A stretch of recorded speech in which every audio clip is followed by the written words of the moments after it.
palestrantes, doutora Luciana Dadalto e doutor João Ricardo Brandão Aguirre.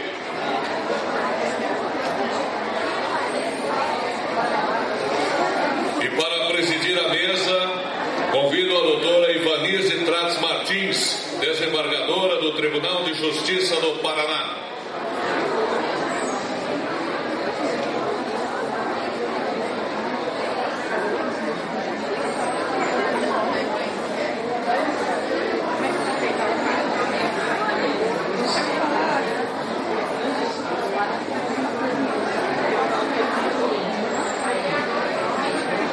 Passo a palavra à doutora Ivanise Tratz Martins para fazer a apresentação do doutor João Ricardo Brandão Aguirre.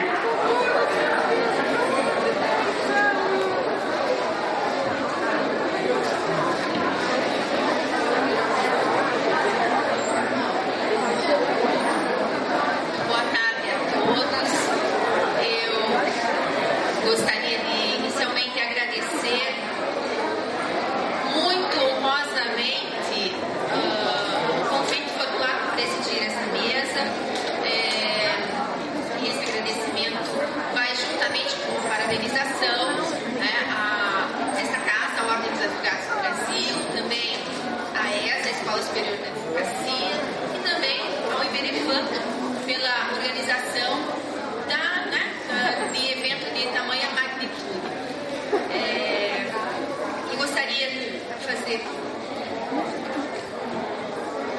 Gostaria de fazer esse cumprimento a todos os presentes, na pessoa de dois decanos do direito de família aqui presentes, o professor Valdir Grisar e também a professora Maria Berenice Dias, pessoas com as quais todos nós temos aprendido muito há décadas.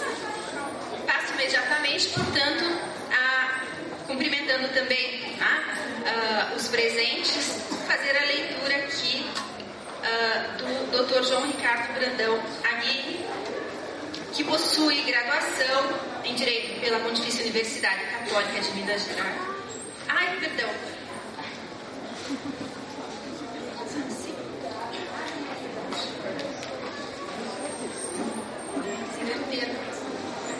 Doutor em Direito Civil pela Faculdade de Direito da Universidade de São Paulo, orientada da professora titular, doutora Tereza Ancona Lopes, também mestre em Direito Civil pela Pontifícia Universidade Católica de São Paulo, orientado pelo professor doutor Francisco José Carrari, é também especialista em Direito Processual pelo Centro de Extensão Universitária, graduado em Direito pela Faculdade, pela USP, professor da Faculdade de Direito Presbiteriana do Mackenzie, é atualmente coordenador da pós-graduação em Direito de Família e Sucessões da Universidade Anhanguera, foi coordenador também dos cursos jurídicos da rede LFG, presidente do Instituto Brasileiro de Direito de Família de São Paulo e advogado. Eu passo imediatamente a palavra ao professor João Ricardo Brandão Aguirre, cujo tema são aspectos controvertidos do regime de bens em partilha.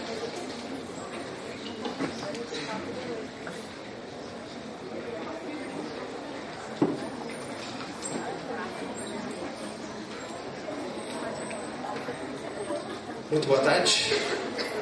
É um prazer enorme estar aqui na República de Curitiba, né? Especialmente porque eu tenho a alegria muito grande de rever bons e queridos amigos, especialmente Fernanda, Andréia, Carol, Calderon, Alexandre, professor Pianovski. Nós estamos aqui num congraçamento que é muito bom do BDFAN. Eu estava lembrando com a Carol agora que a gente se conhece desde 2004, é isso, Carol? E a gente fez uma sólida amizade aqui.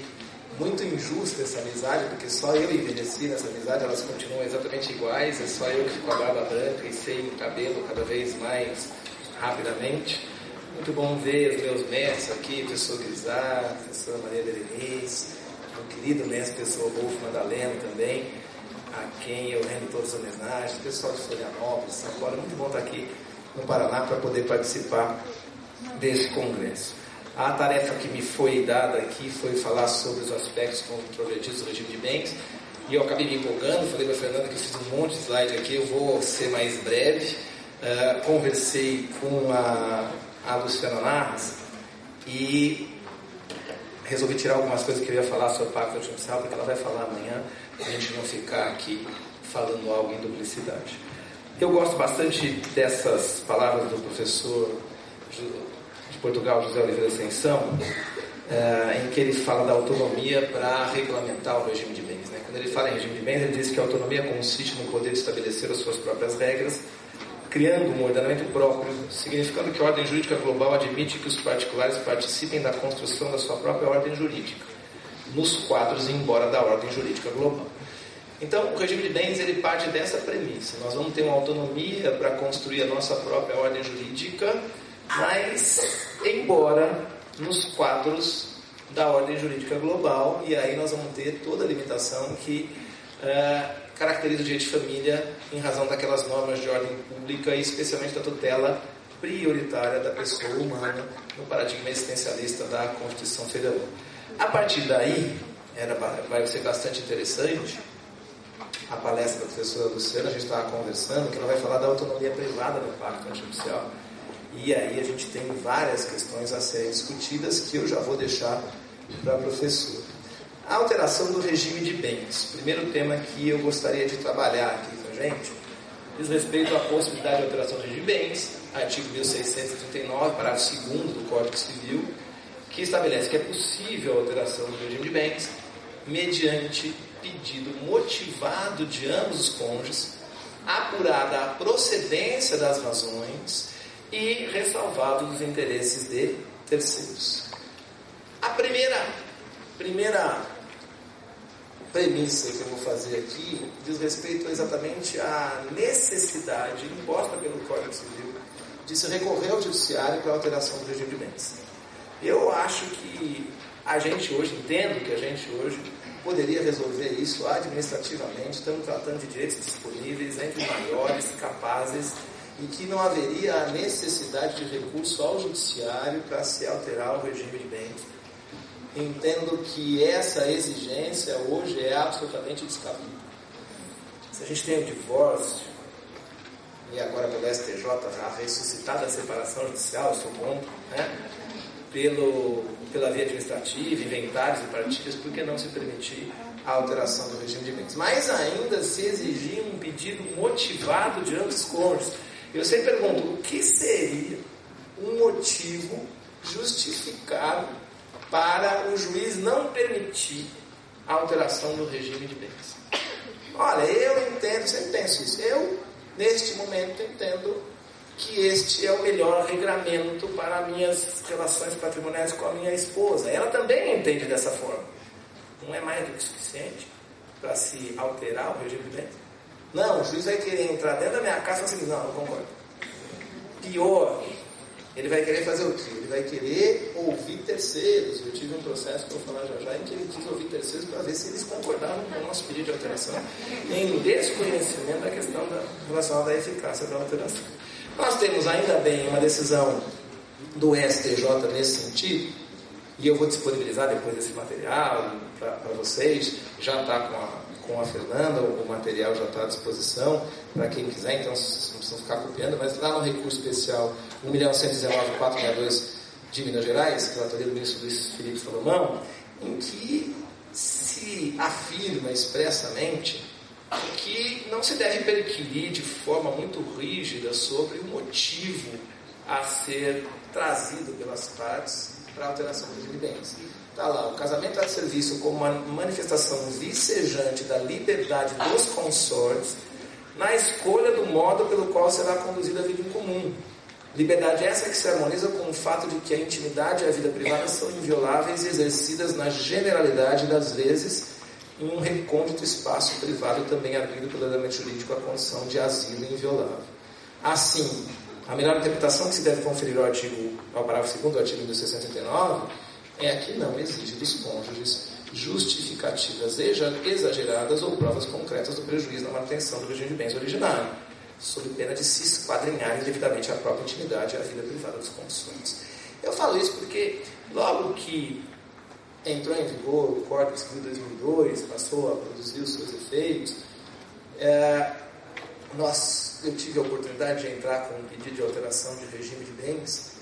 Era um casal que estava casado pelo regime de comunhão parcial, eles tinham um vasto patrimônio, ele tinha lá 20 milhões de patrimônio, e ela era a segunda esposa dele, estava muito pouco tranquila na relação dele com a filha, achou que ele ia ficar enviando patrimônio para a filha. Ele entrou num momento depressivo, efetivamente, e começou a achar que ela ia ser relegada e etc e tal, a questão patrimonial, e ele me procurou e falou o seguinte: dá para alterar o regime de bens, deixando metade, uns 10 milhões para ela, porque estava tudo no nome dele, 10 milhões para ela e 10 milhões para mim? Eu poderia pedir, e fiz o pedido de alteração, deixando 10 milhões para a esposa, 10 milhões para o marido, pedindo para alterar para a separação total. E estava começando o código, juntei aquelas certidões que a gente junta para adquirir bens imóveis, né? Protestos e etc. Tinha um apontamento contra ele, na Justiça Estadual, que era uma ação indenizatória, o valor da causa, pedido de indenização, R$50 mil. A inicial tinha sido indeferida. Ele tinha recorrido pela ação, foi negado provimento. Ele entrou com recurso especial, negaram subida ao recurso especial. Ele entrou com agravo, contenção derivatória, né? Subiu, o tribunal não reconheceu, estava pendente de um agravo regimental. Aquele que você está tentando tudo não vai dar nada, né? R$50 mil. Ele tinha ficado com patrimônio de 10 milhões e ela com patrimônio de 10 milhões. O juiz deu o seguinte despacho: o intime-se fulano para decidir se concorda com o pedido de alteração de regime de bens. É um absurdo, não é? Aí eu agravei, dizendo que, na verdade, se desconhecia aqui a questão da eficácia, né? Porque a alteração do regime de bens é ineficaz com relação a credores anteriores, eu não preciso chamar terceiros. E por que eu estou falando isso? Porque o CPC de 2015, ele traz essa pérola. Qual que é a pérola do CPC de 2015? Está aqui no parágrafo 1º do artigo 734. Ao receber a petição inicial, o juiz determinará a intimação do Ministério Público e a publicação de edital que divulgue a pretendida alteração de bens, somente podendo decidir depois de decorrido o prazo de 30 dias da aplicação do edital. Essa aplicação do edital é para quê? Para chamar terceiros interessados. Eu fico imaginando aí um casal de celebrities, né? De celebridades, cheio da grana e etc e tal, e publicando edital sobre a alteração do regime de bens, o patrimônio do casal e etc e tal. E caras contigo, Mary Claire, adorando, né? Publicar aí o patrimônio do casal numa, para mim, invasão absolutamente indevida à intimidade do casal, à privacidade e o desconhecimento da questão da ineficácia com relação a credores anteriores. Alterou o regime de bens, o credor era anterior, acabou, ineficaz. Eu não preciso chamar o terceiro para dizer se ele concorda ou não concorda, dar publicidade e etc. Então vai ser uma crítica bastante grande que eu queria fazer a respeito dessa inovação do novo CPC. Uma outra pergunta que eu vou fazer aqui: é possível, a partir dos bens, na hipótese de alteração para o regime de bens da separação total? Porque eu pedi a alteração da comunhão parcial para a separação total obrigatória e o Tribunal de São Paulo deu. Só que depois começou o Tribunal de São Paulo, em outros tribunais, começaram a decidir que não cabia partilha, que a partilha deveria ser realizada só com a dissolução da sociedade conjugal ou a dissolução do vínculo conjugal, admitindo-se separação ou divórcio. E o Tribunal de São Paulo fincou ali o pé e o entendimento de que não cabia partilha. Mas nós estamos mudando de comunhão parcial para separação total. Eu preciso dizer o que vai ser bem exclusivo dela e o que vai ser bem exclusivo dele. E se eventualmente eles vão deixar algum bem em condomínio. Então eu preciso determinar essas regras. E o tribunal começou a dizer que não cabia partilha. Por quê? Porque não estava ocorrendo a dissolução nem da sociedade e nem do vínculo. Aí também chegou no STJ, um recurso especial 1.533.179, 2015, a decisão no sentido de que a alteração do regime de bens de casamento de comunhão parcial para separação total permite aí a partilha dos bens adquiridos no regime anterior. E eu digo, thanks God, né? Ainda bem que isso é possível. Eu não vou aqui só ficar levantando as decisões do STJ, que eu julgo que são absolutamente adequadas, etc. Vamos discutir algumas questões, né? Porque no STJ a gente tem um amigo aqui, bastante que o professor Pablo Madeiros, que vive dizendo que a gente não tem uma jurisprudência efetiva nos nossos tribunais superiores. Que, na verdade, a gente não pode dizer que a gente tem um parâmetro a ser seguido, uma linha jurisprudencial determinada, que, muitas das vezes, se decide de acordo com o momento e com convicções pessoais, etc., e sem o fundamento jurídico que deveria ser dado ao devido julgado. Então, em algumas decisões aqui, algumas questões vão trazer controvérsias para a gente ver se a gente discute um pouco. Regime de separação obrigatório. Regime de separação obrigatório, eu sou contrário a ele. Eu acho que também, de novo, não deveria existir esse regime, impor um regime, especialmente ao maior de 70 anos. Né? Se a gente for ler o Código de Vilacqua, ele dizia era a mulher com mais de 50, o homem com mais de 60, e o fundamento era evitar o golpe do baú. Então a base era a seguinte: mulher com mais de 50 ninguém quer, homem dura um pouquinho mais, né? Seria com mais de 60. Aí veio o Código Civil e equiparou, acabou com a discriminação com relação ao sexo, homem e mulher com mais de 60, e continuou com a discriminação com relação à idade. Aí aumentaram em 2010 para 70. E o Código hoje estabelece que o homem e uma mulher com mais de 70 são cometidos de idiotia para casar. Não é isso? Porque para qualquer outra relação negocial, patrimonial, eles não têm essa limitação. Ah, não, mas e se ele não estiver bem? Se não estiver bem, nós temos meios adequados, né? Como o processo de nomeação de curador e etc. Mas ele pode celebrar negócios patrimoniais. Eu digo isso porque eu digo para as moças, porque quando eu falo isso para as minhas alunas na graduação, elas falam assim: porque você está pensando naquele senhor velhinho que está querendo sair com a mocinha de 19. E ela só está pensando no dinheiro dele. Eu falei, pode até ser velho, dinheiro é dele, né? Aí as moças querem me matar. Então eu vou falar, eu tive uma cliente no escritório, época que era permitido bingo ainda, que ela era casada, ela era estrangeira, casada, viúva, o marido fez fortuna aqui, não tiveram filhos, e ela não tinha algumas amigas, ela falou assim: minhas amigas estão todas com um neto e eu fico sozinha. E solidão, doutor, é um terror. Eu acordo cedo, fico sem ter o que fazer, então eu vou no bingo para ter com quem conversar. Mentira, eu gostava de ir no bingo, né? No bingo, ela tinha 68, no bingo, na época, então, de 2010, no bingo ela conheceu um mocinho de 48. Vou fazer 48, então é um mocinho, tá? E ela falou para mim o seguinte: ela queria casar com ele. Eu falei, casar pela separação obrigatória. E ela não aceitava. Ela falou: doutora, quer dizer que eu posso gastar tudo no bingo? Pode. Eu posso gastar tudo em Las Vegas? Pode. Eu posso ir para Amsterdã, gastar tudo em Amsterdã, né? Pode. Mas eu não posso casar com ele pelo regime que eu quiser. Ela falou o seguinte: eu sei que ele não está comigo pelos meus belos olhos, mas agora tem companhia, eu não estou sozinho, ele me leva para jantar, me leva ao cinema, me leva ao teatro, faz algumas coisas que eu não fazia há bastante tempo, né? Por que é que eu não posso casar com ele pelo regime que eu quiser? Então eu sou contra essa, de novo, invasão, né, indevida à autonomia privada do cidadão. Aí a questão da súmula 377.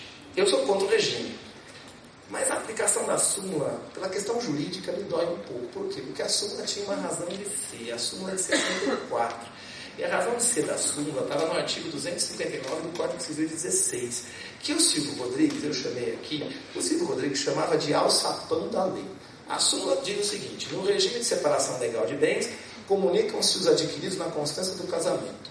Já começa errada porque hoje já existe uma leitura, porque comunicam-se os adquiridos na constância do casamento, vira um regime muito melhor que o comunhão parcial, né? Qualquer coisa que eu venha adquirir na constância do casamento está se comunicando. Então a gente lê a súmula hoje com... Olha, eu achei isso super legal, aprendi a fazer com meu filho.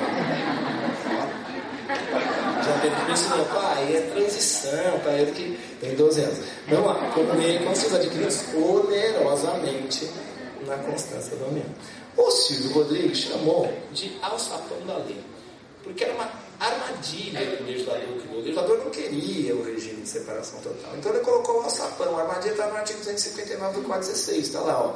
Embora o regime não seja da comunhão de bens, prevalecerão no silêncio do contrato os princípios dela, quanto à comunicação dos adquiridos na constância do casamento. Então a gente tinha um alçapão. Ó, de novo, estou achando massa, fiz um alçapão aí, tá? Se a gente escolhesse um regime distinto da comunhão e não colocasse que os bens adquiridos na constância do casamento não entrariam na comunhão, a gente cairia no alçapão. A gente cairia no artigo 259 e o regime aplicado seria o regime da comunhão. Então o que o Supremo Tribunal Federal decidiu em 64? Nem eu tinha nascido em 64, sou de 69, tá? Em 64, eles decidiram o quê? Olha, como se comunica na separação convencional, porque existe o alçapão dentro do acordo. É interessante você ver, porque é foto do acordo que está arriscado, aquela papel carbono, é bem legal a gente ver, fazer esse registro histórico. Não vai se comunicar também na separação obrigatória. Não vai se comunicar também na separação obrigatória. Se na separação convencional tem alçapão para aplicar a comunhão, vão aplicar na separação obrigatória. Só que esse alçapão caiu. No Código Civil de 2002 não existe mais esse alçapão. Então, tem fundamento aplicar a súmula hoje ainda? De novo, eu sou contra a separação obrigatória. Mas o que eu estou perguntando é se, de acordo com o nosso sistema, há fundamento a aplicação dessa súmula, se ela tinha por fundamento o vetusto alçapão da lei, o artigo 259, e hoje ele não existe mais? Acho que não.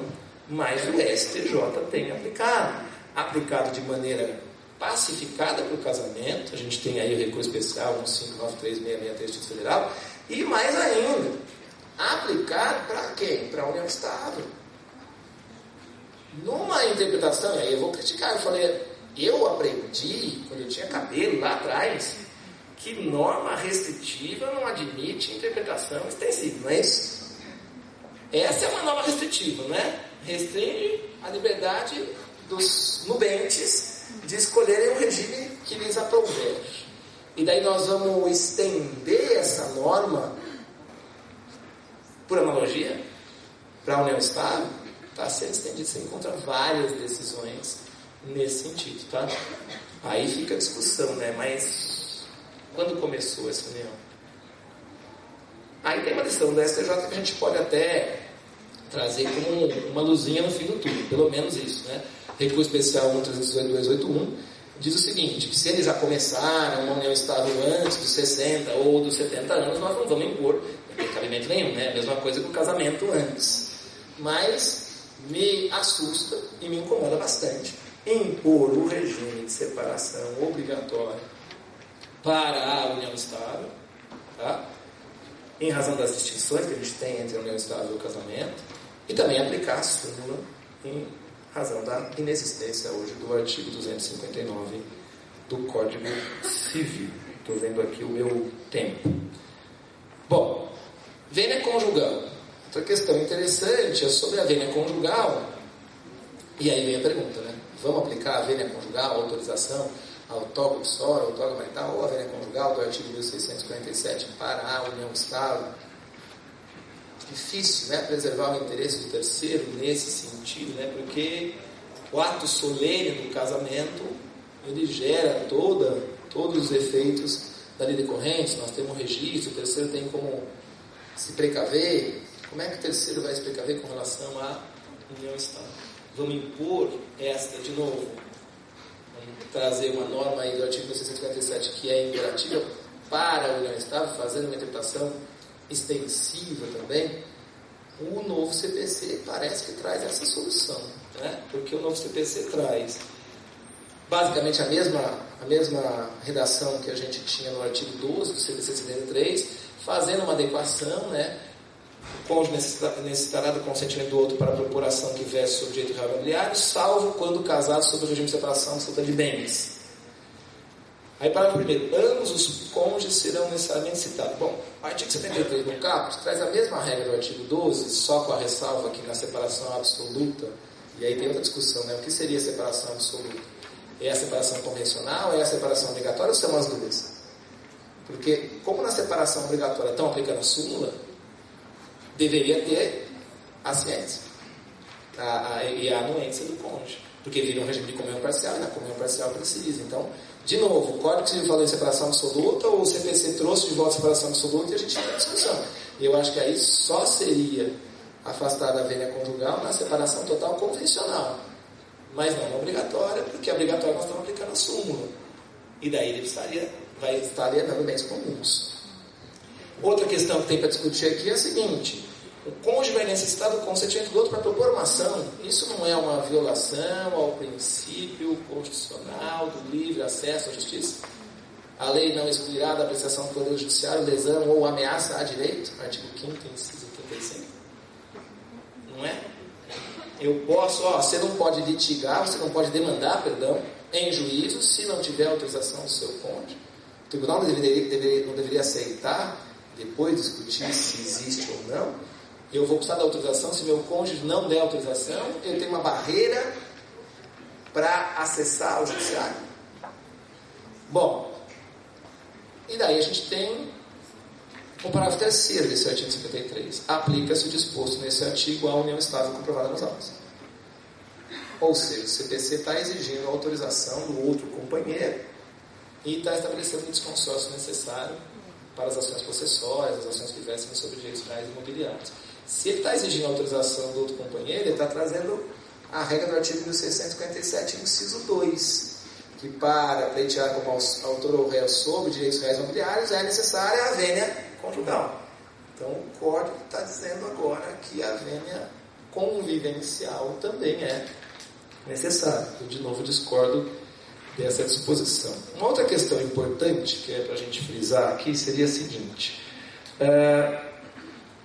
o artigo 1659 ele diz que a falta de autorização, quando não suprida pelo juiz, ela torna um ato anulável. Tem vários atos que precisam da vênia conjugal: dispor sobre bens imóveis, pleitear, requerer como autor ou réu sobre bens imóveis, e daí prestar fiança ou aval. O Código Civil diz que o negócio é anulável, mas nós temos uma súmula, que é a súmula 332 STJ, que diz que a fiança prestada sem autorização de um dos cônjuges implica a ineficácia total da garantia. Então, o STJ já mudou de plano, né? Ele saiu do plano da validade, porque o Código está dizendo que é anulável, e foi para o plano da eficácia.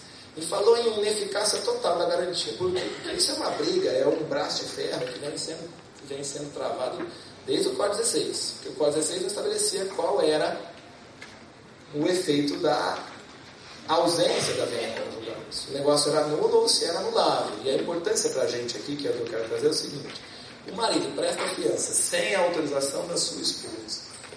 Se for nulo, não pode ser ratificado pela esposa. E daí o negócio jurídico inteiro é nulo. Tá? Ou seja, a esposa, o credor penhora o bem, a esposa entra com embargo terceiro, levanta a penhora sobre o bem completamente, 100% do bem. Se for anulável, a gente pode levantar a tese de que é passível de ratificação, e se ela entrar com os embargos, vamos livrar só a ameação dela. A outra parte seria passível de praceamento, asta e etc. e tal. O STJ, na súmula 332, é o seguinte: trata-se da ineficácia total da garantia, ou seja, se a esposa entrar com os embargos terceiros, ela livra o bem inteiro, e não só a sua ameação.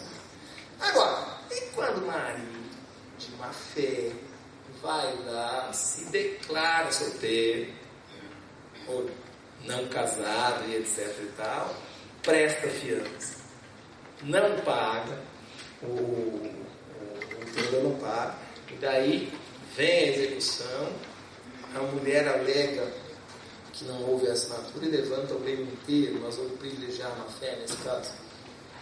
Essa é uma das grandes críticas que se faz à súmula 332, e aí existem várias decisões do STJ recentes, no sentido de que, então tá lá, agravo regimental, recurso especial, 1507, tem várias, tá?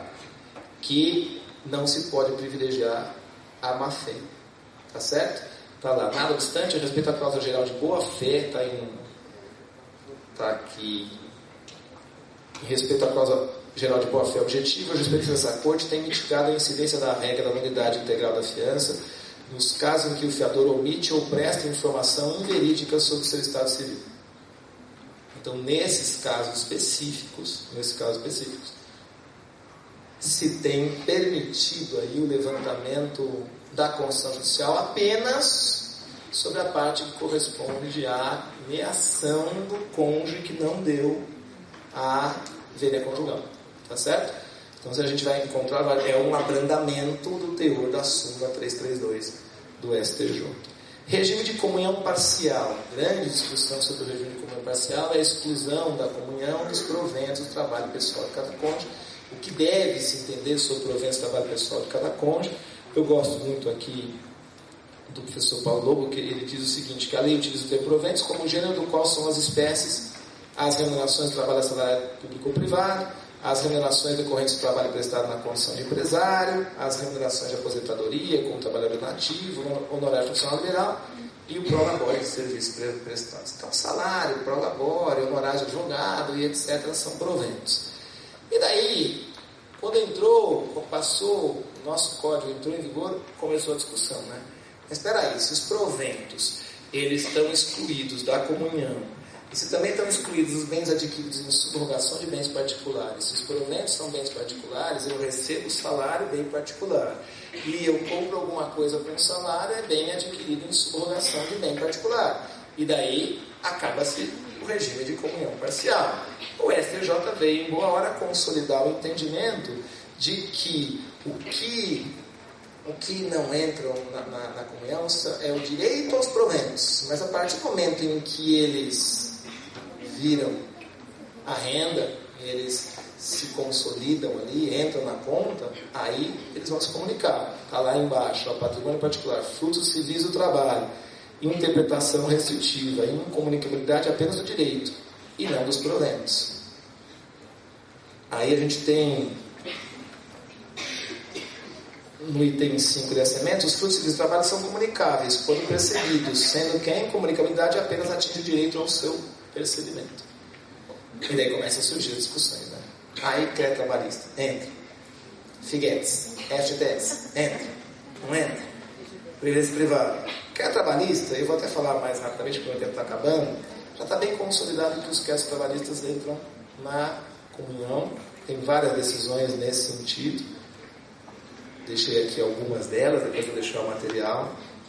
O FGTS tem uma grande discussão. O professor Rolf Madaleno, meu mestre, meu querido amigo, tenho um prazer sempre absoluto ao poder falar para o professor Rolf, que é, para mim, meu norte e um querido amigo, além de tudo. É um prazer estar aqui. E ele defende que o fundo garantido pelo serviço não entra na comunhão, não é? Mas o STJ tem decisão recente no sentido de determinar que deve haver a comunhão, recurso especial 1.899.199 do Rio Grande do Sul, que deve haver a comunhão no período correspondente ao casamento, e deixa a bomba para depois, né? Porque ele fala o seguinte, cabe à Caixa reservar em conta vinculada específica, ou seja, o divórcio não é uma forma de levantar o fundo de garantia, porque senão ia ter um monte de divórcios simulados só para, não aqui no Brasil, né, mas na Suíça, só para levantar o fundo de garantia pelo serviço, né? Ele diz que fica uma conta vinculada, começa a surgir para ser, acabou meu tempo, eu vou acabar, para serem conta vinculada para ser resgatada quando surgir alguma das hipóteses que permitem esse resgate. Porque a pergunta é o seguinte: vamos pensar numa composição matrimonial em que ele trabalha, é assalariado e etc. e tal, e ela, a gente tem até a tese dos alimentos compensatórios trazidos ao Brasil pelo Rolf, e ela abandonou a sua vida profissional para acompanhá-lo. Ele era diretor de banco, foi para o México, foi para a Argentina, foi para Portugal, e ela abandonou a vida profissional. Então ela está lá, em casa, não tem conta do FGTS, certo? Ele está trabalhando. Se divorciaram, vamos separar metade do saldo para ela. Vai ter que abrir uma conta específica para ela, certo? E qual é a hipótese de levantamento? A demissão seria uma hipótese, não é? Só que ela está trabalhando. Se ele for demitido, ela não vai poder levantar? Então, são algumas questões, que eu não vou trazer aqui, mas que vão surgir. Porque, abre uma conta vinculada para ela. Quais são os critérios? Né? Os critérios de levantamento, mas ela não está trabalhando. Ela não trabalha, ela está recebendo até alimentos compensatórios, etc. Recebeu, e etc. E aí, como é que fica? Ela poderia levantar em razão dessa necessidade? Seria uma outra hipótese que a gente poderia trazer? Olha, ela vai ficar com metade, ela vai levantar, eu quero me exonerar de alimentos, porque ela vai levantar o valor da FTS, mas ela não vai levantar, vai ficar vinculada. Então são questões que vão surgir. A previdência privada é algo que a gente acaba não encontrando no STJ, faz uma pesquisa lá, é difícil você encontrar. Tem uma decisão do Tribunal de Justiça do Estado do Paraná aqui, várias, né? Mas tem mais de uma, mas tem essa do Estado do TJ do Paraná, decidindo pela partilha do PGBL, em razão de se constituir um investimento. Tá? Eu concordo, eu vou discordar do meu método, eu concordo, eu entendo que aqui tem uma natureza de investimento, pode ser resgatado a qualquer tempo. Eles dizem aqui que a previdência privada não se enquadra em nenhuma das hipóteses excepcionadas pelo artigo 1659. Lá embaixo, pois a renda, quando recebida pelo titular após o prazo de carência, consiste em resgate fracionado do capital acumulado acrescido dos rendimentos da aplicação. Entende-se aqui que é uma aplicação financeira e que deveria haver a partilha. Eu particularmente concordo com esse entendimento da partilha da previdência privada dos planos PGBL, tá? Que pode haver o resgate a qualquer tempo, tem uma natureza de aplicação financeira. Por fim, só para cumprir com a promessa para Fernando, partilha de bens. Tem uma decisão do STJ, no recurso especial 1537-107 do Paraná, que estabelece que o valor da apuração das cotas da sociedade deve se dar no momento em que for realizada a partilha e não no momento da separação de fato. Então, o casal se separou de fato. Aqui nós temos uma empresa que, se não me engano, é uma clínica, né, médica, né? O casal se separou de fato. Depois de bastante tempo foram fazer a partilha e houve uma valorização da sociedade, e o STJ definiu que deve-se fazer a apuração dos bens pelo valor no momento da partilha. Eu discordo particularmente. Eu entendo que deve ser feito pela separação de fato, porque, aliás, eu faço uma crítica aqui, o Código Civil, ele pecou. Nós tivemos 70 anos de Código 16 para discutir, discutindo quais são os efeitos de separação de fato. O legislador de 2002 vai lá e não coloca os efeitos de separação de fato, não legisla sobre os efeitos de separação de fato. A gente continua com essa ideia. Mas o entendimento que eu esposo, os tribunais também, etc., é que a separação de fato põe fim no regime de bens, faz cessar o regime de bens, tá certo? Desde que seja consolidado. Faz cessar, inclusive, o casamento, porque se permite reconhecer uma união estável de pessoas casadas, mas separadas de fato. Então, se cessa o regime de bens, seria naquele momento. Porque aqui ficou interessante, porque houve uma valorização das cotas. E se houvesse o contrário, uma desvalorização das cotas? A decisão seria mesmo, o mais justo não seria tirar a fotografia no momento em que acabou a sociedade conjugal de fato? Acabou quando? Quando ocorreu a separação de fato. E não no momento posterior. Além do que, nós temos hoje o Código de Processo Civil trazendo aqui regras de partilha. O artigo 731, que fala de divórcio, remete às regras da partilha aos artigos 647 e 658. O professor Marcelo Truzzi falou disso hoje. E falou do artigo 648. Na partilha serão observadas as seguintes regras: a máxima igualdade possível quanto ao valor, a natureza, a qualidade dos bens, a preservação de direitos futuros e a máxima comunidade dos herdeiros. Aqui nós temos uma sociedade que pertence ao médico, nela trabalha e etc. e tal. Um tipo de partilha que eu não vejo como adequado seria, vamos passar as costas da empresa para a esposa, que não é médica, e ela passa a ser sócia da clínica. Eu, advogado, vou me divorciar, minha esposa não é, vamos passar as cotas para ela, mas ela não vai exercer a advocacia, né? Como é que nós vamos fazer isso? Qual é o momento em que acabou a sociedade conjugal? Acabou na separação de fato, acabou a comunhão de esforços para a obtenção de um objetivo comum. Para mim, esse seria o momento adequado para se fazer a apuração dos valores. Desculpem a demora, muito obrigado. Prazer em estar aqui.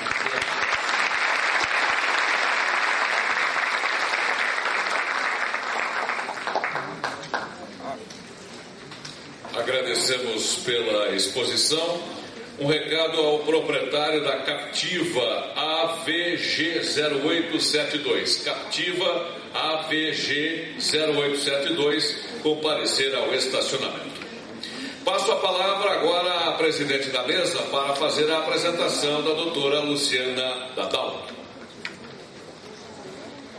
Quero cumprimentar o professor João Ricardo Brandão aqui, pela brilhante exposição, né? Tormentosa também, né? Que diz respeito aí, portanto, a não só a alteração do regime de bens, mas também a tudo que permeia o regime de bens. Apresento agora a doutora Luciana Dadalto. Ela possui graduação em Direito pela Pontifícia Universidade Católica de Minas Gerais, obteve o título de mestre no mestrado de Direito Privado na PUC de Minas, curso no qual desenvolveu pesquisa sobre o testamento vital. Concluiu o doutorado em Ciências da Saúde na Faculdade de Medicina de Minas Gerais, tendo desenvolvido pesquisas sobre as diretivas antecipadas de vontade. É sócia fundadora da Dadalto Carvalho Advocacia e Consultoria em Saúde, na qual atua nas áreas de responsabilidade civil médica, odontológica e hospitalar. Eu passo imediatamente a palavra à nossa palestrante, Luciana Dadalto. Boa tarde, ainda boa tarde. Eu ia começar agradecendo a Fernanda pelo convite, é um prazer vir a Curitiba para falar com vocês, cumprimentar a mesa na pessoa da doutora Ivanise e vou cumprimentar a plateia na pessoa da professora Ana Carolina Brochado Teixeira, que além de um referencial para todos nós, é minha mãe acadêmica, é a pessoa que me ensinou a gostar de pesquisa e que me ensinou o caminho das pedras. Então é um prazer estar aqui, é um prazer conversar com vocês. É um pouco difícil falar depois do João, porque o João está falando de um aspecto patrimonial e nós vamos fazer um giro agora de 180 graus e vamos discutir um aspecto existencial de fim de vida. E uma situação que também nunca é muito boa. Afinal de contas, falar sobre morte não é o assunto mais gostoso do nosso almoço de domingo.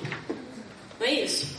Quantos de vocês aqui já chegaram em casa e conversaram com o cônjuge, com os filhos, com os pais, sobre como vocês gostariam de morrer? 4 pessoas levantaram a mão. Quantas pessoas nós temos aqui, Fernanda, mais ou menos? Umas 300? Então, isso mostra como que o assunto é espinhoso, mas não se preocupem, vocês estão dentro da média do nosso país. Essa semana, e falar sobre autonomia do fim de vida é sempre um desafio, porque agora está saindo alguma notícia nova. Então, essa semana, a capa da The Economist, uma das maiores revistas, ou das revistas mais influentes dos Estados Unidos, trouxe uma matéria sobre como se morre mal nos países e fizeram uma pesquisa de 4 países, basicamente. Estados Unidos, Itália, Japão e Brasil. Tem várias perguntas, eu trouxe 4 que eu achei traduzidas e eu comento outras com vocês. Então, a primeira dessas perguntas diz lá: você já pensou sobre a que tipo de tratamentos gostaria de ser submetido se ficasse seriamente doente? Essa primeira pergunta, digamos que ela está bem, né, na fita. Entre 60% e 80% da Itália, dos Estados Unidos e do Brasil, do Japão, dos Estados Unidos e do Brasil, dizem que já pensaram sobre o assunto. Você já teve uma conversa séria sobre os tratamentos aos quais gostaria ou não de ser submetido no final de sua vida, com um membro da família ou alguém a quem ama? Aí a gente começa a patinar nos dados. Nós temos aí Itália e Estados Unidos entre 40% e 60%, Brasil e Japão entre 20% e 40%. E com um médico ou prestador de serviço de saúde? Aí está todo mundo mais ou menos na mesma leva, entre 0% e 20%. Você possui um documento escrito onde detalha os cuidados médicos aos quais gostaria de ser submetido no final de sua vida? Estados Unidos entre 20 e 40, vai dar uns 25 aí, e os outros países entre 0 e 20. Para além dessas perguntas, teve uma pergunta que muito me interessou e que eu não trouxe para vocês porque eu não achei o gráfico traduzido. Perguntaram se as pessoas no fim da vida gostariam de que essa vida fosse prolongada indefinidamente com os aparelhos tecnológicos. O Brasil foi o país em que mais pessoas disseram que gostariam de ter sua vida prolongada. 70% das pessoas, dos brasileiros, disseram que sim, querem ter a vida prolongada. O que isso demonstra? Por que vocês ficaram incomodados com essa informação? Mas por desconhecimento. Mas eu vou dizer para vocês que se a gente sair daqui, e for parar em qualquer hospital de Curitiba, mais de 70% dos pacientes em fim de vida estarão com a vida sendo prolongada. Isso tem um nome para o direito. Chama distanásia. Pouco conhecido. Mas a distanásia é esse prolongamento artificial da vida e é a realidade no nosso país.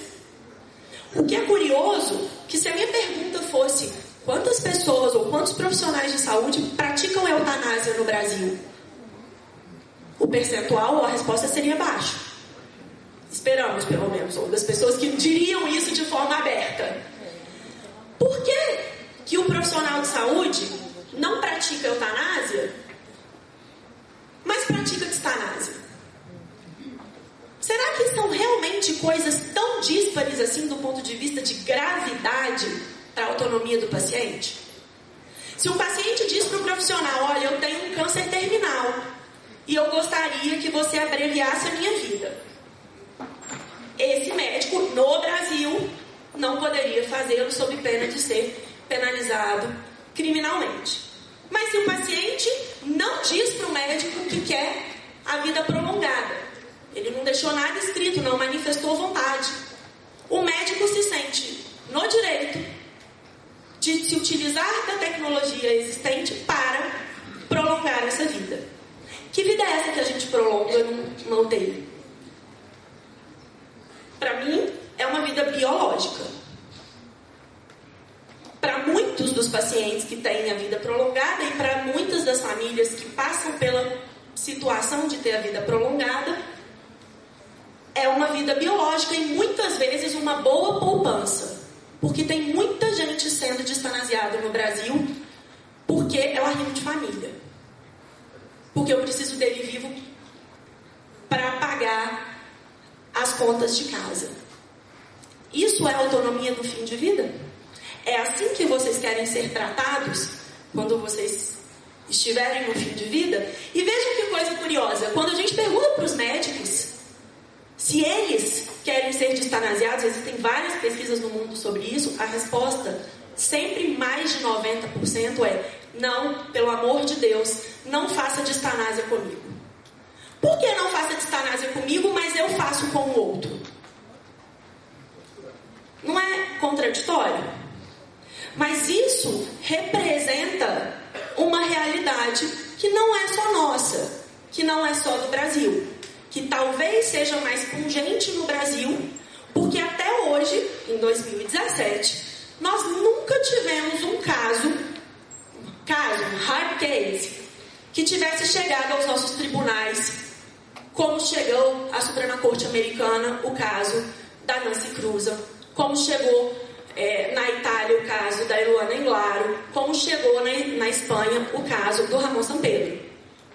São todos casos bastante conhecidos, mas como no Brasil existe um pacto de silêncio, se abrevia a vida, ninguém está sabendo. Se prolonga a vida, está todo mundo sabendo, e ainda que não concorde, está tudo bem. Só que a coisa está começando a mudar fora do Brasil. Semana retrasada, saiu a primeira decisão judicial nos Estados Unidos, condenando um médico por ter distanasiado o paciente. Ou seja, por ter prolongado a vida desse paciente. Por entender que o prolongamento artificial da vida também vai contra a dignidade humana. Nós estamos bem longe de chegar nessa discussão. Nós ainda estamos tentando entender no Brasil que autonomia é essa. Quando eu falo autonomia no fim de vida, será que a gente tem essa autonomia hoje? Quantos de vocês têm um documento escrito? 2, 3, vocês 2 e eu. O que isso significa? Que a gente não pensa na morte, porque afinal de contas pensar na morte é mau agouro. Não é isso? Imagina sábado, imagina você chegando domingo, almoço de família, macarronada na casa da vovó. Gente, vamos conversar sobre morte? Não vai dar certo, né? Alguém vai falar que vocês beberam demais, ou que vocês estão sob efeito de entorpecentes, algo do tipo. Porque a gente não conversa sobre isso. Mas se eu não converso, como é que o meu pai, a minha mãe, o meu marido, o meu filho vão saber o que eu gostaria? E eu já vi situações de profissionais que chamaram uma família para ter uma conversa se levaria ou não o paciente para um CTI. E a família disse: doutor, eu não tenho a menor ideia do que o meu familiar gostaria. Então, faz. Porque, né, entre fazer e não fazer, é melhor fazer. Mas ninguém perguntou para o sujeito. E esse sujeito, às vezes, vai para o CTI e fica lá meses, anos. A que custo? Financeiro e emocional para a família e para o paciente. Porque a gente acha que o paciente que está ali em coma, em estado vegetativo, em outra situação, não pensa, não fala, não está aqui. Mas será? Alguém tem essa certeza? Que esse paciente de alguma forma não sabe o que está acontecendo? E será que é digno estar ali? Você ficar 3 anos num hospital sem falar, sem se comunicar? Isso é digno? Mas nós fazemos isso e toleramos isso todos os dias no Brasil. E mais, nós pedimos aos médicos que façam isso com os nossos familiares, porque o papai não pode morrer. Não é isso? E essa é uma discussão que a gente precisa ter. E para a gente ter essa discussão, a gente precisa falar de morte. Não tem outra opção. E aí a Luciana vai falar o clichê dos clichês. É a única certeza que a gente tem. Não é? Alguém aqui acha que não vai morrer? Vocês podem até eventualmente serem adeptos da criogenia. E pedirem que depois que vocês morrerem, congelem o corpo de vocês. Para quem sabe, daqui 50 anos, descongelarem e vocês ressuscitarem, ou sei lá qual é o termo correto para isso. Mas morte, do ponto de vista jurídico, nós vamos ter.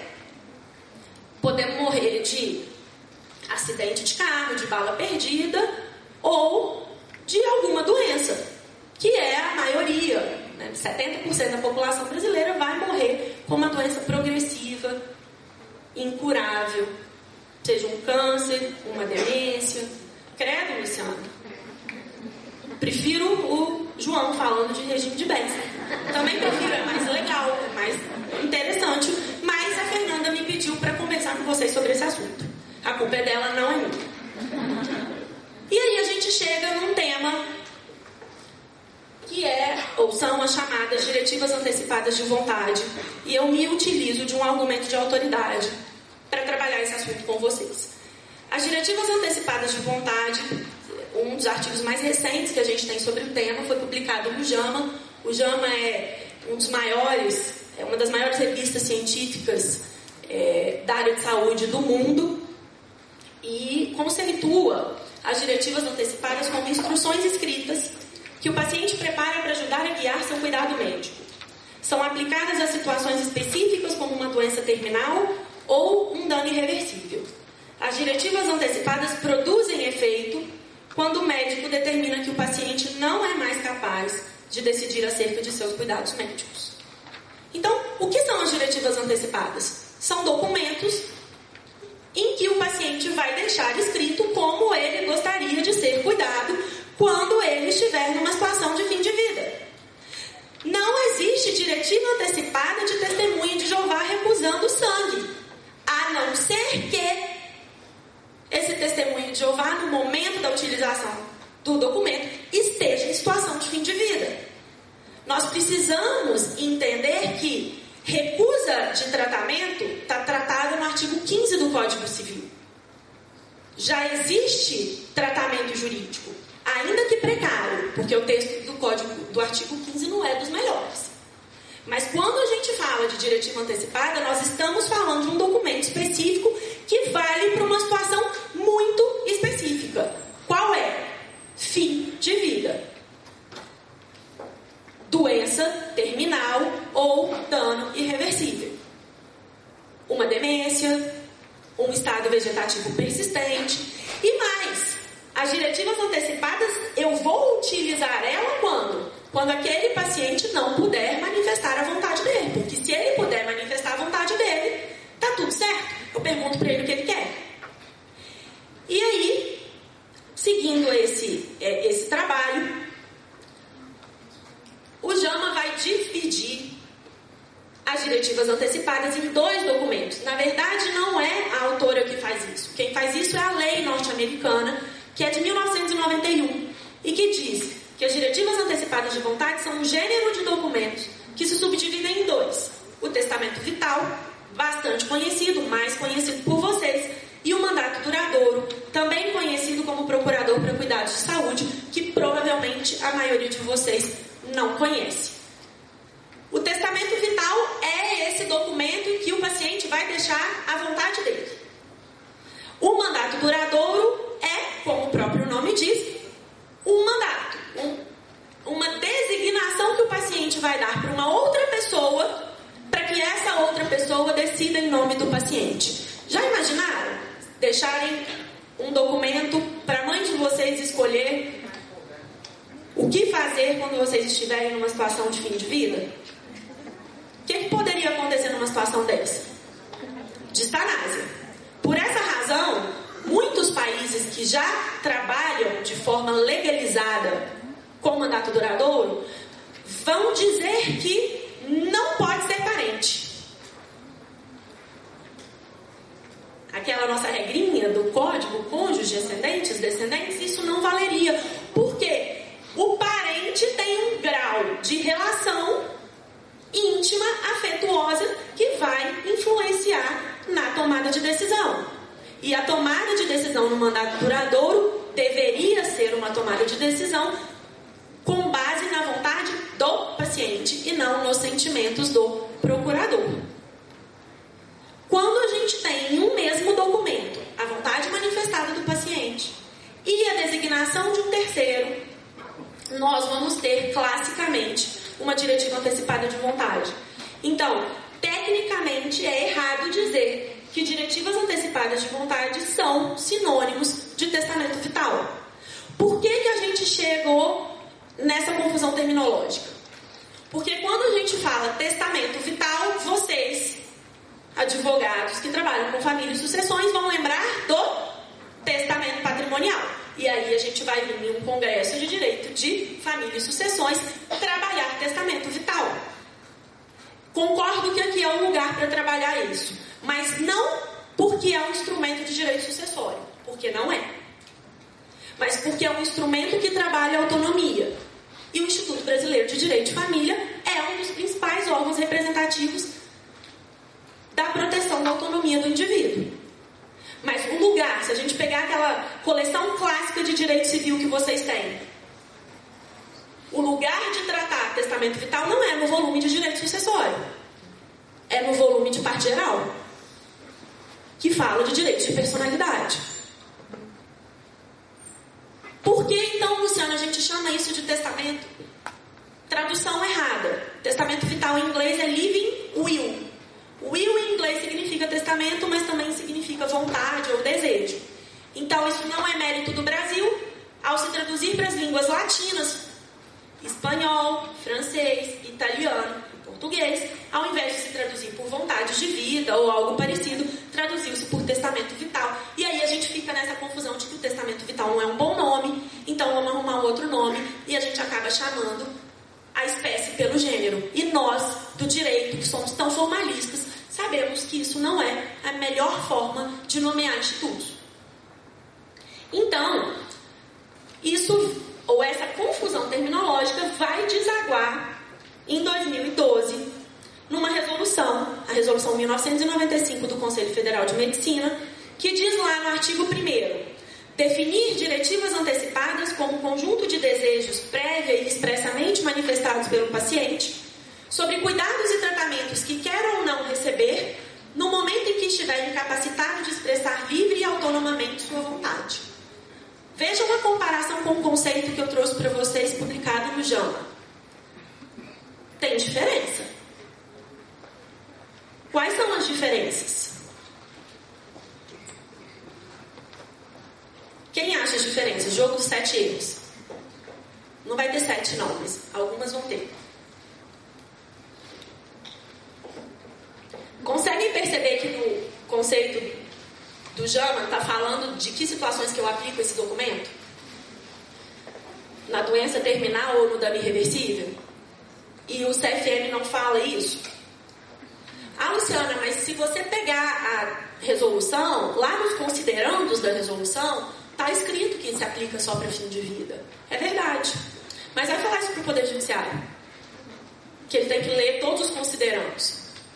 E aí a gente começa a desaguar no judiciário decisões do tipo paciente, idoso, morador de um hospital colônia, ou seja, ele era portador de hanseníase e ficou nesse hospital colônia, é uma decisão do Rio Grande do Sul, queria ou precisava de uma amputação de membro inferior e se recusava.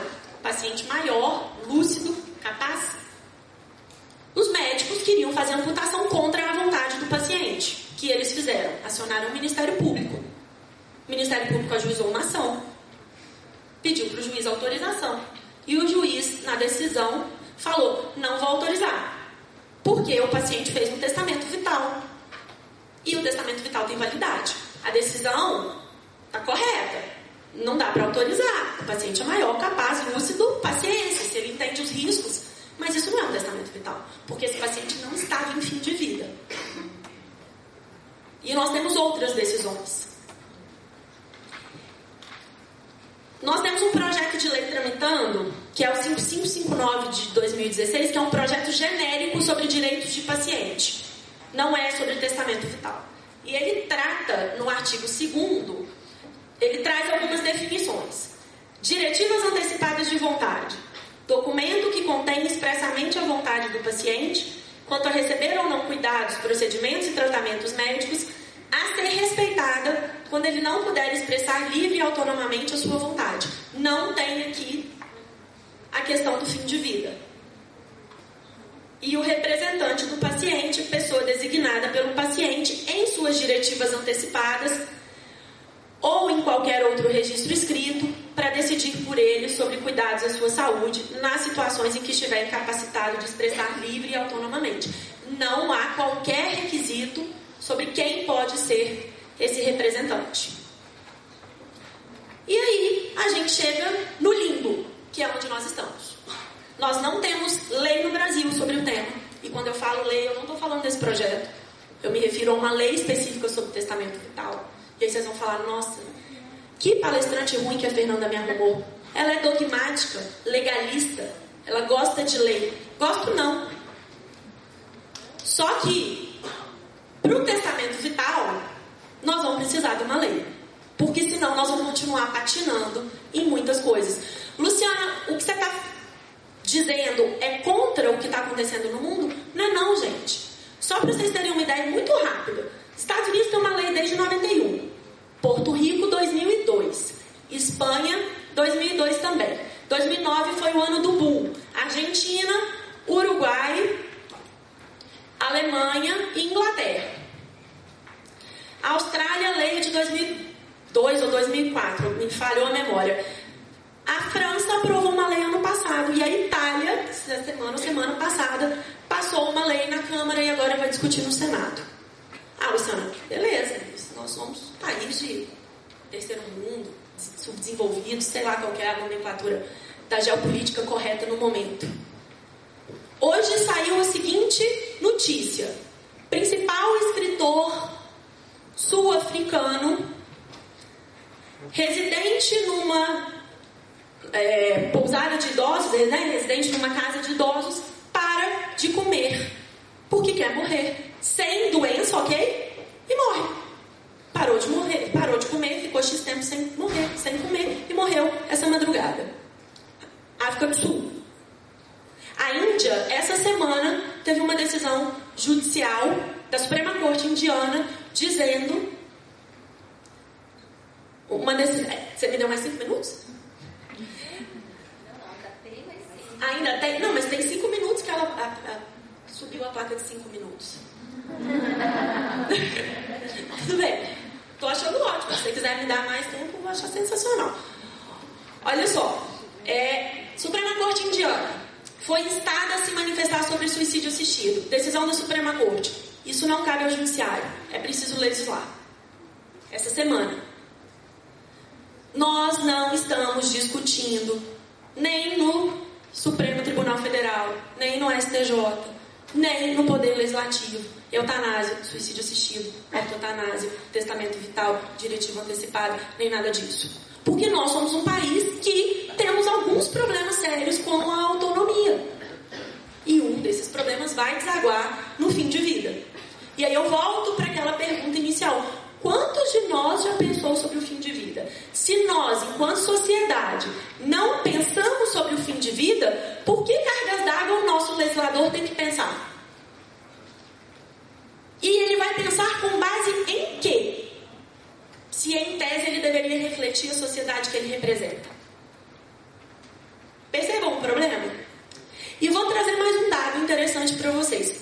O Brasil é o único país do mundo que começou a discutir testamento vital por conselho de classe. Ou seja, nós começamos a discutir diretiva antecipada e testamento vital, o Conselho Federal de Medicina trata como sinônimo, por meio de uma resolução do Conselho Federal de Medicina. O que faz com que os médicos se apropriem desse documento. Eu já ouvi de muitos médicos dizendo: o testamento vital é um documento médico. E não é. Eu posso fazer o testamento vital na minha casa sem nunca ter olhado para um médico na minha vida. Não é o melhor. Porque eu preciso de informação. E o médico tem técnica, tem conhecimento. Mas eu posso. Nós somos o único país do mundo que começou a discutir testamento vital por conselho de classe. Como é que os outros países começaram? Organizações da sociedade civil, associações de bioética, comunidades que discutem eutanásia. E isso vai refletir inegavelmente, invariavelmente, numa eventual legislação que a gente for aprovar. Porque quem é o autor nato de um projeto de lei sobre essa matéria? O Conselho Federal de Medicina, que já tentou. E a coisa se perdeu um pouco porque entrou a confusão dos mais médicos e aí a política no Brasil tomou o rumo que tomou e o CFM abandonou a discussão por hora. Tem um outro grupo que se interessa pela discussão, que são os notários. Qual o objetivo?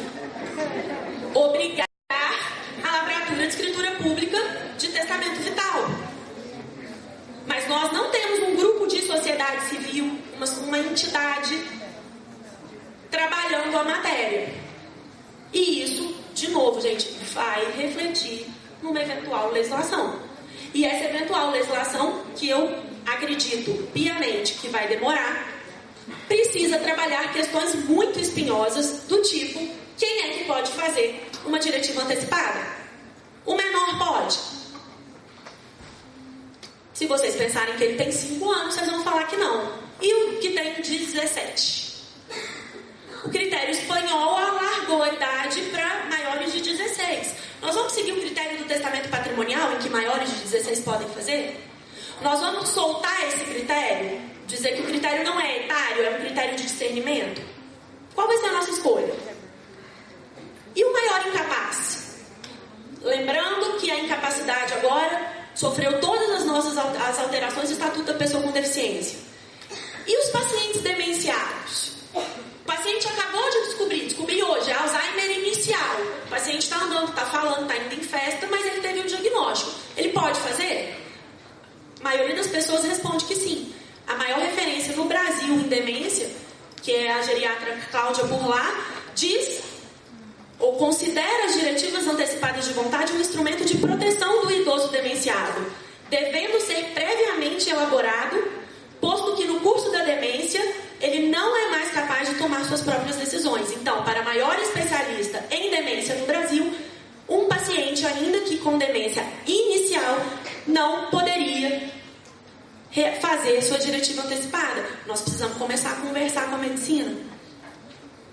Uma outra discussão. Para a gente fazer diretiva antecipada, a gente precisa de laudo médico dizendo que nós temos capacidade?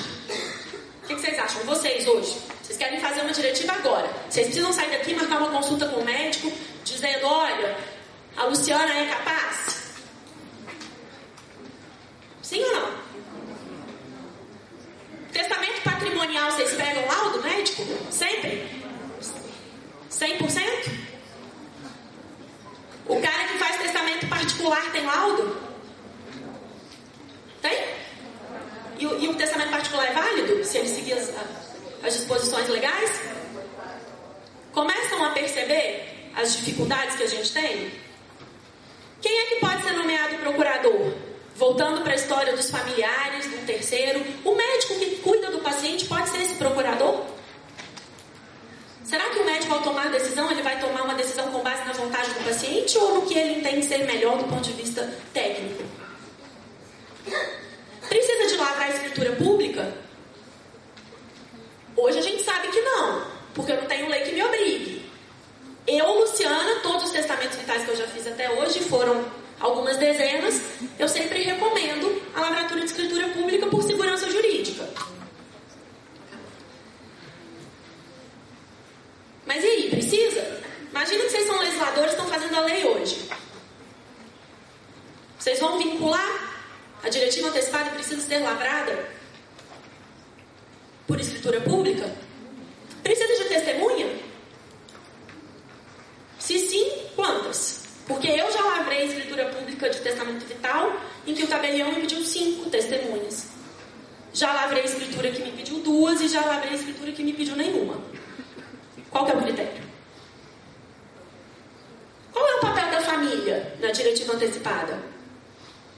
O paciente que quer fazer uma diretiva antecipada, ele tem que marcar uma reunião familiar e discutir os termos. 80% dos testamentos vitais que eu faço, eu faço a maioria dos testamentos vitais por e-mail, por Skype, enfim, por meios tecnológicos. Eu recebo sempre a seguinte informação do paciente. Doutora, eu não quero contar para ninguém da minha família. Por quê? Porque eu não quero que isso vire uma discussão. Ok, mas quem é que vai saber que você tem? Isso é um problema. Ah, mas eu vou deixar para o meu amigo, eu vou entregar para o meu médico de confiança. Porque existe um medo de que a família vá contra aquele documento. E a resolução do Conselho Federal de Medicina, de 2012, ela vai dizer para a gente que a decisão do paciente manifestada numa diretiva antecipada prevalece sobre a vontade dos familiares. E foi esse ponto da resolução que gerou uma ação civil pública, questionando a inconstitucionalidade da decisão por ser ela contrária ao artigo 226 da Constituição Federal. E o juiz, na liminar e na sentença, disse: não tem nada de decisão contrária à Constituição, porque o paciente, ele não morreu ainda. Ele tem discernimento, ele é autônomo, ele pode decidir o que ele quiser. O dia que os portugueses ficaram sabendo dessa discussão no Brasil, eles ficaram de cabelo em pé. Como é que a gente chegou ao ponto de discutir o óbvio? Porque para o europeu, isso é óbvio. Isso é base da diretiva antecipada. Ela prevalece sobre a vontade dos familiares. Esse é o objetivo. Então, qual que é o papel da família? Não é um papel jurídico. É um papel afetivo. O papel da família é ficar do lado do paciente que está lá em fim de vida e precisa de apoio. Esse é o papel da família. E por aí a gente pode discutir estatuto do idoso, princípio da solidariedade familiar e por aí. Qual o papel do profissional de saúde? Adoro quando eu escuto de um médico assim: Luciana, eu fiz um testamento vital hoje de um paciente. Uai, tem alguma coisa errada aí? Se você fez o testamento vital do paciente, não tem testamento vital, você fez o seu.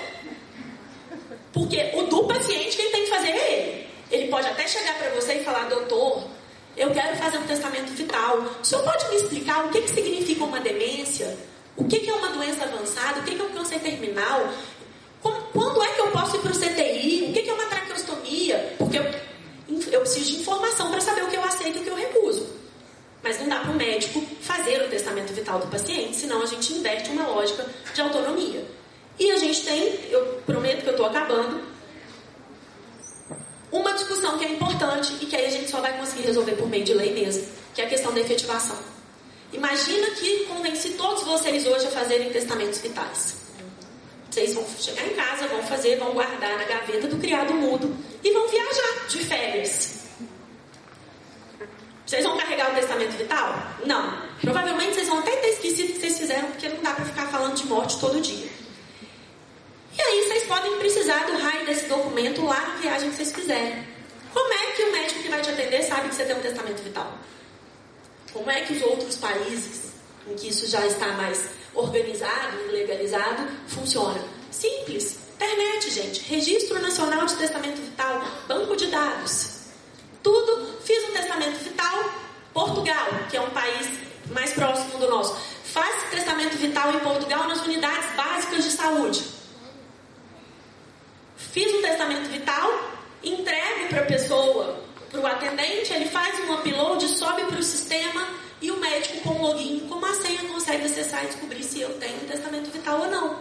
Na Suíça, onde é outro planeta, eles têm um documento de identificação única. Eu chego no hospital, lê-se um chip da minha carteirinha, vai saber quem eu sou, qual é o meu endereço e se eu tenho um testamento vital e o texto do meu testamento vital.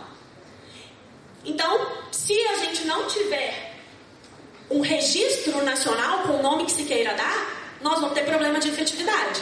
E aí, no registro nacional, nós vamos ter um outro problema. Quem é que vai tomar conta disso? Vai ser o Colégio Notarial do Brasil? Vai ser o Ministério da Saúde? Vai ser o Conselho Federal de Medicina? Percebam as problemáticas? Para Portugal, coisas de português, testamento vital em Portugal vale por 5 anos. Passou 5 anos, se você não fizer de novo, acabou. E aí, precisamos de prazo de validade? Ou é um documento revogável a qualquer tempo? Fiz, hoje, mudei de ideia, amanhã, refaço. É uma discussão. Portugal é o único país do mundo que tem prazo de validade, inclusive a lei portuguesa já está sendo revista para retirar o prazo de validade. Só uma informação. Prazo de eficácia, lei norte-americana, 14 dias. Eu fiz hoje, só pode valer a partir de 14 dias depois. Qual o objetivo? Maturar a informação, saber se é isso mesmo que eu quero, se eu não estou sob forte emoção e etc. Conteúdo do testamento vital ou das diretivas antecipadas. Recusa de tratamento genérico, posso recusar qualquer coisa? Como é que funciona a recusa de hemotransfusão? Por testemunho de Jeová, eu já abordei isso com vocês. Posso pedir distanásia no testamento vital? Posso pedir que o médico faça tudo? Doação de órgãos, pode? Como é que funciona a doação de órgãos no Brasil hoje? É contra a lei? Não é? Quem vai decidir? E o tema mais polêmico que eu vou deixar para vocês discutirem depois é o pedido de suspensão de nutrição e hidratação. Essa questão foi decidida na Suprema. Eu estou acabando. A gente tem um horário aqui. Eu sei, eu juro. Eu estou acabando, juro. Fernanda, desculpa. Prometo que eu estou acabando. Suspensão de nutrição e hidratação é eutanásia? Paciente em estado vegetativo persistente. Suspendi nutrição e hidratação, ele morreu, porque só isso mantém ele vivo. Isso é eutanásia? Se é eutanásia, é proibido. Se não é eutanásia, pode ser que seja permitido.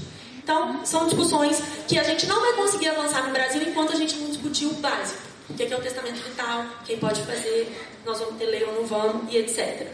2 convites. O IBDFAN está fazendo uma pesquisa nacional sobre diretivas antecipadas de vontade, para ser apresentada no Congresso Brasileiro. Por favor, façam, preencham a pesquisa, informem para os seus colegas. Isso para a gente é muito importante, para pensar em novos passos, em novas situações. Sociedade Brasileira de Geriatria e Gerontologia lançou um baralho que chama Cartas na Mesa, com o objetivo de facilitar a conversa sobre escolhas no fim de vida. Está lá. Você jogar com o seu conhecido, eu quero ser entubado ou não quero ser entubado. O objetivo é sério. Esse é um modelo norte-americano, patenteado. A Sociedade Brasileira de Geriatria e Gerontologia trouxe isso para o Brasil. E a ideia é bastante interessante, a gente já tem algumas práticas interessantes. Fica aí, pelo menos, a curiosidade para vocês entenderem do que se trata. E eu vou terminar com a Brittany Minor, que é uma americana de 28 anos, que morreu praticando suicídio assistido, porque ela tinha um glioblastoma 4, que é o câncer cerebral mais agressivo que tem, e ela disse: eu não quero morrer, mas eu estou morrendo. E eu quero morrer segundo os meus próprios termos. E fica a reflexão para vocês. Como é que a gente quer morrer? Se a gente quer morrer segundo os nossos próprios termos ou segundo os termos que alguém ditar pra gente. Desculpa o tempo, obrigada.